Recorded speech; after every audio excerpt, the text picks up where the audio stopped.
ओम नमस्ते जी। मैं सुखदेव शास्त्री। आइए आज की चर्चा प्रारंभ करते हैं। ऋग्वेद के प्रथम मंडल के 22वें सूक्त का 7वां मंत्र है और मंत्र कह रहा है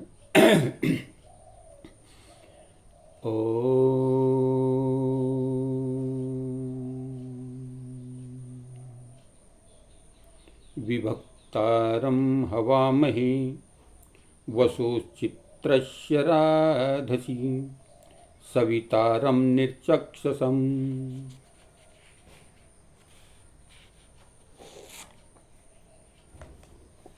वसु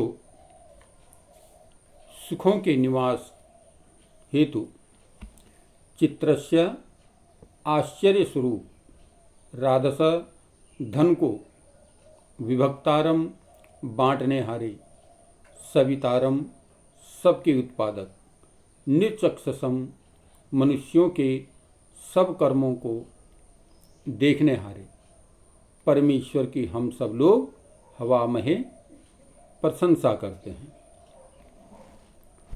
तो मंत्र में बताया गया है, सर्वज्ञ सर्वंतर्यामी परमेश्वर सब मनुष्यों को उनके कर्मों के अनुसार अनेक प्रकार का धन देता है। जिस धन से मनुष्य अपने लोक और परलोक को सुधार सकते हैं, जिस धन को प्राप्त करके मनुष्य अपने इस लोक और परलोक को सुधार सकते हैं, ऐसे धन को मद्यपान सेवन और व्यभिचार आदि पाप कर्मों में कभी नहीं लगाना चाहिए, किंतु धार्मिक कर्मों में ही खर्च करना चाहिए, जिससे मनुष्य का यह लोक और परलोक सुधर सके। तो मंत्र में चर्चा है कि वह परमपिता परमात्मा हम सब मनुष्यों को उनके कर्मों के अनुसार, जैसा जैसा जिसका जो कर्म होता है उसके अनुसार ही उसको जो है धन देता है। अनेक प्रकार से धन देता है। बुद्धि का धन हो, विद्या का धन हो, बल का धन हो, ऐश्वर्य का धन हो और अन्न का धन हो, अनेक प्रकार से धनों को जो है वो परमात्मा जैसा जैसा जिसका कर्म होता है उसके अनुसार उसको उतना उतना धन परमपिता परमात्मा बराबर बांटता चला जाता है। और कहा उस धन को पा करके मनुष्य को वो धन इस प्रकार का देता है कि मनुष्य अपना ये लोक और परलोक सुधार सकता है। लेकिन अगर ऐसे धन को मद्यपान आदि व्यभिचार आदि में लगा दिया तो फिर जीवन निरर्थक और बेकार हो जाता है। कहते हैं ऐसे कर्मों में कभी नहीं लगाना चाहिए धन को। ये मंत्र हमें बता रहा है, प्रेरणा दे रहा है कि हमें अपने कार्यों, धन को जो है उत्तम कार्यों में, सुकर्मों में व्यय करना चाहिए। जो भी धन में प्राप्त हुआ है, रुपया, पैसा, धन, सोना, चांदी, अन्न, अनेक प्रकार के द्रव्य जो भी हमें प्राप्त हुए हैं हमारे कर्मों के अनुसार, उस धन का हम सदुपयोग करते हुए अपने जीवन को आगे बढ़ाएं, जिससे हम ये लोक और परलोक भी सुधार सकते हैं। यानी अगला आने वाला जीवन भी हमारा सुखमय हो जाएगा, कल्याणमय हो जाएगा। तो इस प्रकार से इस मंत्र में ये विशेष प्रकार से चर्चा की गई है कि सब मनुष्यों को परमेश्वर ठीक ठीक उनके कर्मों के अनुसार ही धन देता है। और इसलिए कर्म प्रधान,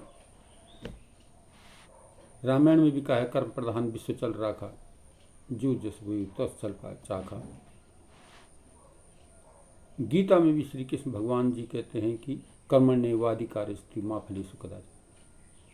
कर्म की महत्ता को दिया गया है। यहाँ पर भी यही चर्चा की गई है कि मनुष्यों को जो धन मिला है उसको उत्तम कर्मों में खर्च करना चाहिए, उत्तम कार्यों में लगाना चाहिए, यानी कर्म अच्छे करने चाहिए।